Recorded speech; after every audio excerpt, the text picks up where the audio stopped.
Hi everyone, welcome to my channel, Math Made Easy with Terry in 10 minutes. So we'll be talking about vector representation in this video, okay? So we'll be talking about the concept here. So before I proceed, don't forget to like, share, and subscribe. If you've not clicked the notification bell, I don't know what you're waiting for. Please do so that when I post new videos, you'll be the first person to know. So basically, a vector quantity can be represented graphically by a line drawn. So if you have a vector quantity like this, okay, let's say we have a vector quantity AB. So this is a vector quantity. But remember, a vector has a magnitude and a direction. So we have a vector. This is a vector.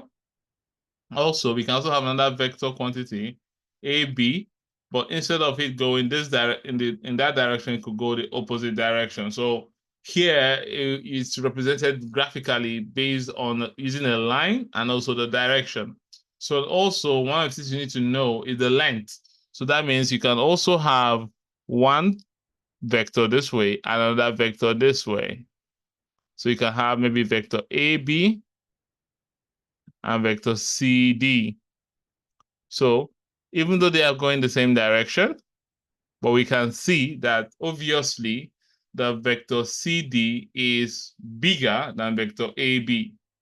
Are you seeing it? So I'm going to show you how to represent vector here, all right? So first thing first is that I'm going to just write out what I just said so that I know students are taking notes. So we're going to start with the first one. So we have a vector quantity, all right? So any vector quantity can be represented graphically. So every vector quantity can be represented graphically.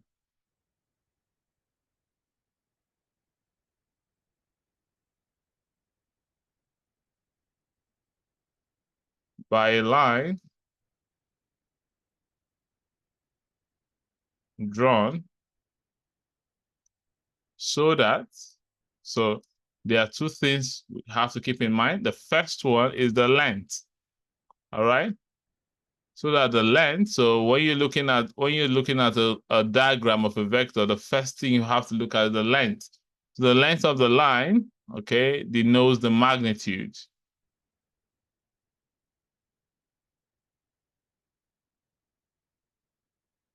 So denotes the magnitude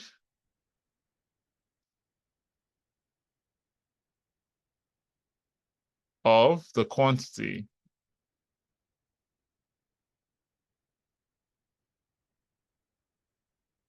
Okay. So usually it's usually according to any stated rule, okay?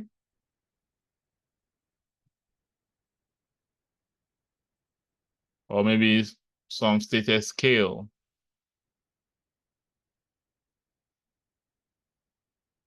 Then the next one is that you have to also know that you have to look at the direction. Okay? The direction of the line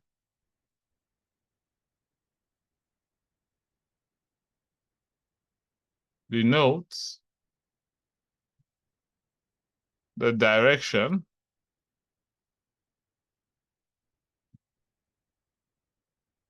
of which the vector quantity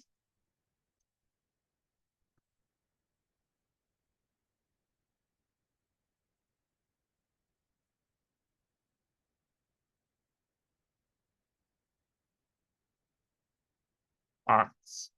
Okay? So, and this is indicated by the arrowhead. So if you look at the previous one I showed you, so you can see this was the direction for this one, and that was the direction for this one, okay? So the arrowhead, so that's what we call the arrowhead. So this is indicated by an arrowhead.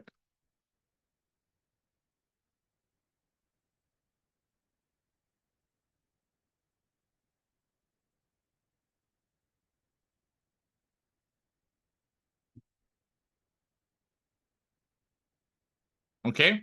So let's have a look at this vector now. So just to explain. So so if you have a look at this vector, so look at this vector. So we have this vector here. We have this vector here. we have A, B, okay?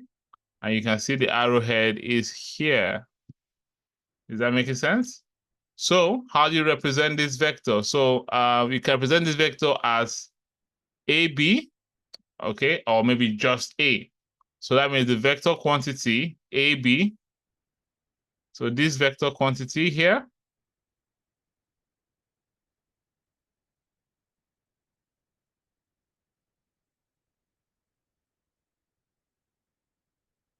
so it's referred to as,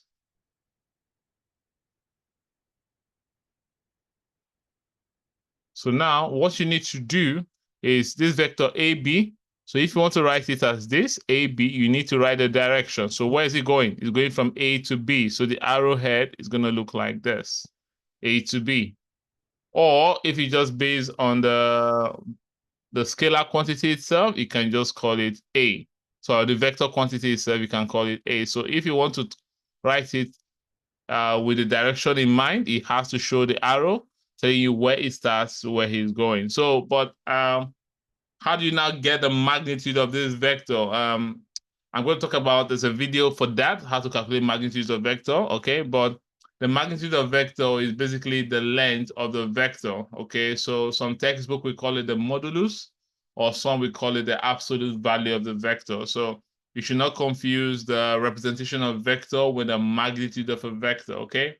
So I'm going to write this here. So for this vector now, so we can say the magnitude of a vector, all right? So if we're using this vector AB, so the magnitude of a vector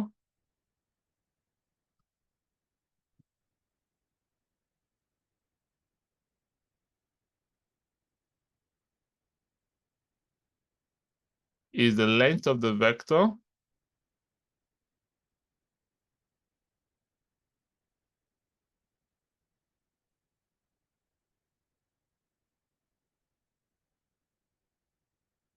okay?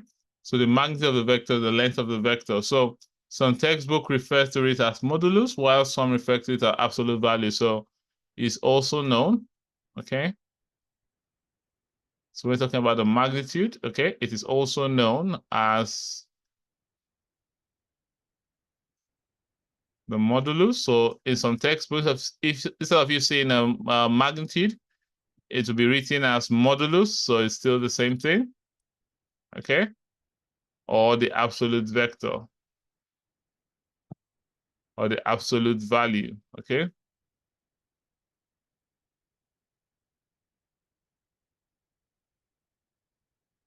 Of the vector. So, so don't get confused. Most times you can see magnitude, modulus, or absolute value. Now, and how do we write it? So it's important that I show you how we do write this. So for instance, if we're using the vector we talked about, AB, so the vector or the magnitude of that vector quantity, so the magnitude of the vector quantity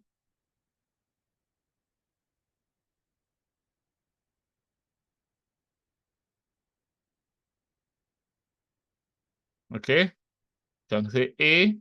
Remember I said A, or you can say AB, but you have to put the direction, okay? Can be written as, so if we're looking for the magnitude, you write it as, you can either write it as like this, the absolute value of the vector or the modulus, or you can write it like this, the absolute value. So basically you just have a slash line there. So, but I'm going to show you very soon, later in this series, I'm going to show you how to find the magnitude of a vector, right? But now I'm not going to just talk about it. I just want to just talk about the vector representation here. So it's very important for us to know this, okay? So this is how you write that.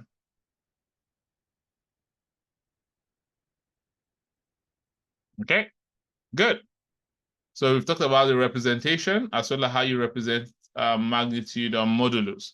Now, let us quickly do some comparison of two vectors just to make sure we are clear and speaking the same language, okay? So let us compare two vectors here, right? Let's compare two vectors.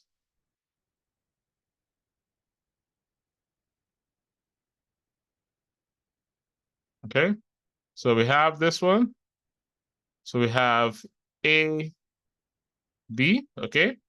And let's say we also have the same thing. So we have A, B. Does that make sense? So in this case, the arrowhead is going up, while in this case, the arrowhead is coming down, okay? So what you need to do is that, let me see if I can take this one. Sorry. Let me give this a bit of space. Okay, so let me write this one here.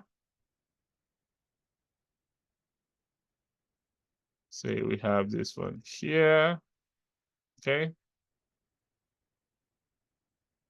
So I want to make sure that they have equal length. Okay, so they have equal length, but the only difference is the direction. So we still have A, we still have B, but instead of going up, it's coming what? Down.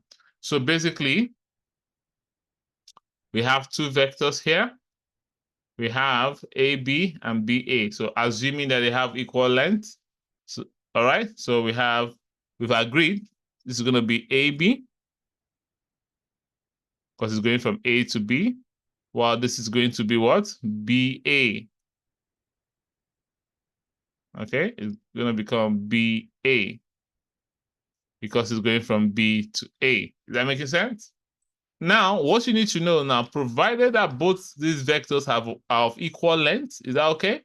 Now, but if it's just the direction you're changing, it means that AB and BA are equal, but if it's to just show that they have different direction of the arrowhead, what it means is that the vector is going to have a negative sign.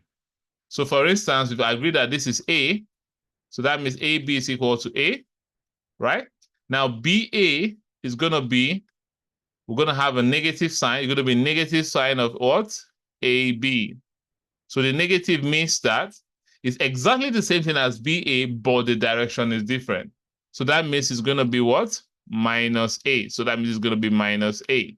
So that means if you have vectors that have the same quantity and same magnitude, but opposite direction, so that means that you have to introduce a negative sense, all right? So that means the sign is going to switch. So I'm going to write it here so that you can take note of it. So in this example I just said, please, this is very important because we're going to apply this principle while solving. So we can now say that BA, all right, represents a vector.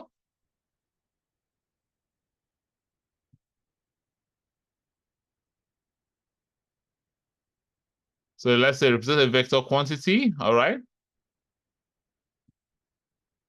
of the same magnitude. So remember, in this case, the magnitude are what? The same. So of the same magnitude. So that's one thing you need to know, that the magnitude in this case are the same, but because the direction are different, so that means the sense are opposite. Does that make sense? So, but with opposite what? Sense. So you'll have to represent this. If you want to represent it in this vector representation, it's going to be minus. So you're going to put the minus sign to it, okay? So that is that for that. So that is it, and that'll be that for the vector representation. The next one I'm going to talk about two equal vectors. That's the next video I'm going to talk about. So now you now know how to represent vectors, and you now know that the function of the arrowhead is very important. So if you have two equal vectors but different sense, you have to put a negative sign to show that the direction is different, and also that the magnitude of a vector is basically the length. And like I said, I'm not going to talk about the magnitude of a vector yet. I'm going to talk about that later, all right? So the next video, we're going to talk about two equal vectors and what's the concept that vectors, when we say two vectors are equal, what do we mean? And how do work with that. So it's very important that you subscribe so that when I post the next video, you'll be the first person to know. All right, so I'll see you soon, and I'll see you in the next video.